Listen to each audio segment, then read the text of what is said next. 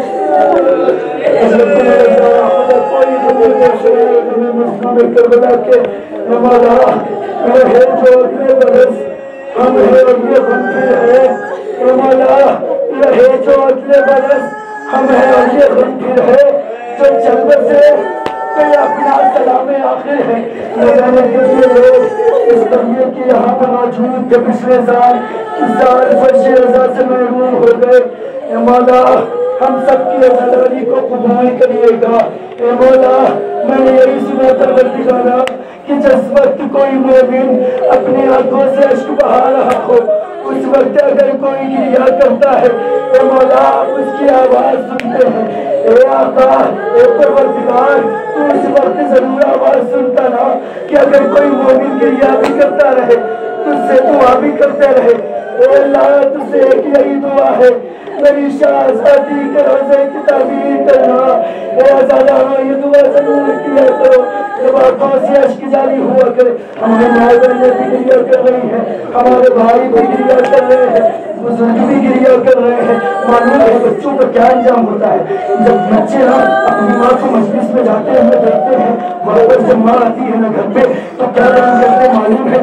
ایک جملہ ضرور پوچھتے ہیں، کوئی بھی بچہ ہو، میں ہوں آپ ہو کوئی بھی ہو، جب آپ کی ماں مجلس سے واپس آتی ہے ایک سوال ضرور کرتی ہے، کرتے ہیں اماں کہاں گئی تھی؟ ایک مرتبہ آپ کی ماں کہتی بیٹا حسین کی مجلس میں گئی تھی، اے میرے لال مظلوم کربلا کی مجلس میں گئی تھی۔ اے عزیز و یقین ہے آپ کو کہ یہاں پہ علی کی بیٹی بھی آتی ہے، رسول کی بیٹی فاطمہ بھی آتی ہے، حسین کی بیٹی سکینہ بھی آتی ہے۔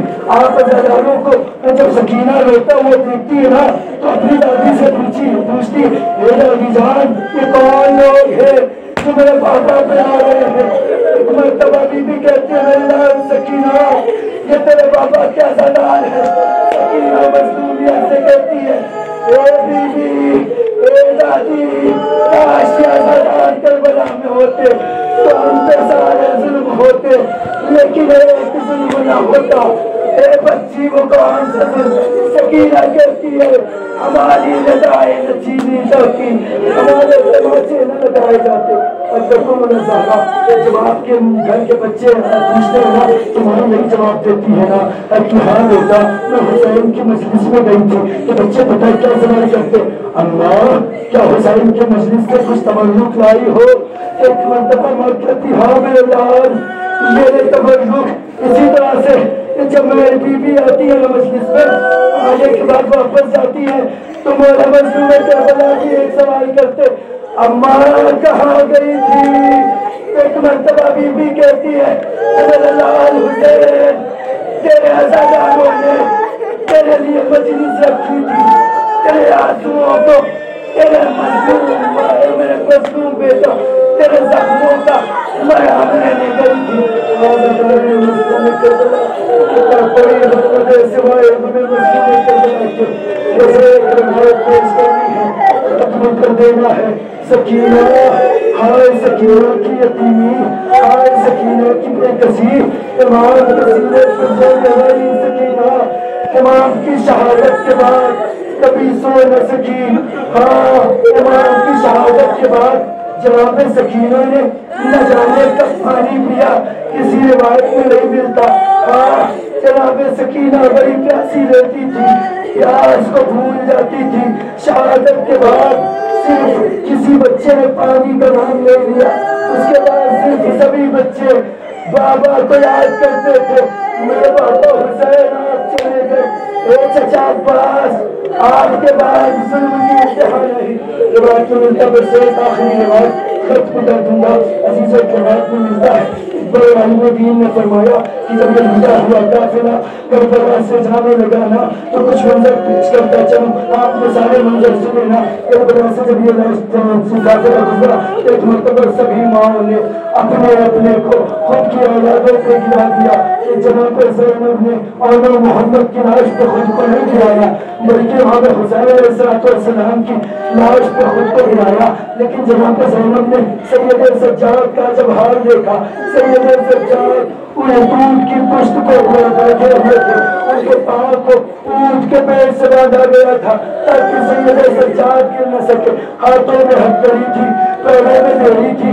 عجب نہیں ہے کہ خورشید امامت ایک مرتبہ غروب ہو جائے۔ جناب زینب نے منظر دیکھا، اے سید سجاد خود کو سنبھالو، اے سید سجاد کیا حالات کرو گے؟ مانون امام نے کیا جملہ کہا، اے بھوکھی جس کا باپ اتنا مجبور ہو کہ اسے 3 دن کا بھوکا پیاسا شہید کر دیا گیا ہو، اور بیٹا اتنا مجبور، ہاتھوں میں ہتھکڑی، پیروں میں بیڑی، کمر میں خاردار تو کمر میں اندر گلے میں خاردار تو بیٹا اتنا مجبور ہو کہ باپ کو کفن نہ دے سکتا ہو۔ اے اللہ وہ بیٹا جی کر کیا کرے؟ مسافری روایت یہ معاہدہ کربلا سے قافلہ گزرتا ہوا کوفہ پہنچا، کوفہ سے شام میں پہنچا، شام کے بازار مظلوم کربلا وہاں پر ایک کنیز تھی جس کا نام روایت میں رضیہ ملتا ہے۔ ایک مرتبہ جب یہ قافلہ شام کے بازار میں پہنچا نا تو ایک عبداللہ نامی شخص قریب آتا ہے، اسے غلام خریدنا تھا، اسے کنیز خریدنے تھے۔ ایک مرتبہ جب اس نے تاوانہ نگاہ شام کے بازار پہ ڈالی نا تو کیا دیکھتا ہے کہ جناب سکینہ کے چہرے پر اس کی نگاہ جا کے ٹھہر جاتی ہے۔ یہ دوڑا ہوا ایک مرتبہ اپنی زوجہ کے پاس آتا ہے اور کہتا ہے کہ رضیہ میں نے ایک بڑی بے چین بچی دیکھی جس کا کرتا جلا ہوا تھا، جس کے تماچوں کے نشان گالوں پہ تھے، جس کے کانوں سے لہو بہ رہا تھا۔ اے رضیہ میں چاہتا ہوں کہ تو میرے ساتھ چل اس بچی کو خرید لے۔ رضیہ کہتی ہے اے عبداللہ میری شہزادی نے مجھے منع کیا تھا، اے رضیہ کبھی شام کے بازار میں نہ جانا، خریداری کرنے کے لیے غلاموں کو نہ جانا۔ ایک مرتبہ جب اس کا شوہر ایک مرتبہ کہتا ہے رضیہ چلو، جب اصرار کرتا ہے نا تو ایک مرتبہ رضیہ قریب جاتی ہے اور بذاخری مصائب کے آخری ختم دعا عزیزہ ایک مرتبہ رضیہ جب قریب پہنچتی ہے، ایک مرتبہ جناب زینب نے جیسے ہی رضیہ کو آتے ہوئے دیکھا آواز دے کے کہتی ہے اے بیویو زینب کو حلقے میں لے لو، میری چاہنے والی کنیز رضیہ آ رہی ہے۔ میں کہوں گا اے بی بی، جو رضیہ چلنے لگی نا تو ابا اور ہی مقام رہا، پیدا کیا، چلنے لگی، رونے کے لیے عزیزوں یہی جملے کافی ہے کہ شہزادی کی کنیز پردے میں ہے، شہزادی میں مقنع و چادر، شرابیوں کا بازار، ہائے زینب کی بے کسی، ہائے سجاد کی بے کسی۔ عزیزہ ایسی رضیہ قریب آئی ایک مرتبہ بیویوں سے سوال کرتی ہے اے بیویوں تمہیں کیوں قیدی کیا گیا ہے، تم کہاں سے آئی ہو؟ ایک مرتبہ شہزادی سے پہلے وہ رضیہ جیسے ہی جناب سکینہ کے اوپر نگاہ پڑی نا تو نگاہ پڑنے کے بعد ایک مرتبہ وہ کہتی ہے کہ بیٹی تیرا نام کیا ہے؟ وہ کہتی ہے میرا نام جان کے کیا کرے گی، میں مظلوم ہوں، کہا تیرے باپ کا کیا نام ہے؟ میرے باپ کا نام بھی نہ جان۔ ایک مرتبہ جناب سکینہ کہتی ہے انا مظلوم بنت مظلوم، انا یتیم بنت یتیم، انا یتیم انا غریب بنت غریب۔ اے رضیہ میں یتیم باپ کی یتیم بیٹی ہوں، اے رضیہ میں غریب مسافر باپ کی غریب مسافر بیٹی ہوں، میں مظلوم باپ کی